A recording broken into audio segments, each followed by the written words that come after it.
कि दुनिया के बहुत सारे मुल्कों में एक प्रोग्राम होता है जिसको हम स्क्रीनिंग प्रोग्राम्स कहते हैं। मैं यहाँ यूके में रहता हूँ, तो यहाँ पर भी वो प्रोग्राम बेइंतहा सक्सेसफुल है। इसके अंदर खवातीन की उम्र जब 35 साल की उम्र तक पहुंचती है, तो उनका एक खास किस्म का टेस्ट किया जाता है। उस टेस्ट को मैमोग्राम कहते हैं। और वो जो मैमोग्राम होता है वो एक खास किस्म का एक्सरे होता है जिसमें कोई तकलीफ नहीं होती, कोई इंजेक्शंस नहीं लगते और बहुत इजी टेस्ट होता है।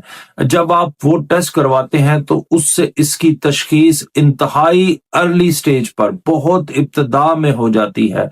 यहाँ यूके में तो वो लॉ है कि जीपीज जो होते हैं वो आपकी स्क्रीनिंग करते हैं डिफरेंट डिजीजेस और कैंसर्स के बारे में। पाकिस्तान में ये लॉ अभी मौजूद नहीं है, मगर अगर ऐसी खवातीन जिनके अंदर किसी किस्म का कोई साइन भी नहीं है, जिनको कोई गिल्टी भी नहीं है, जिनको ब्रेस्ट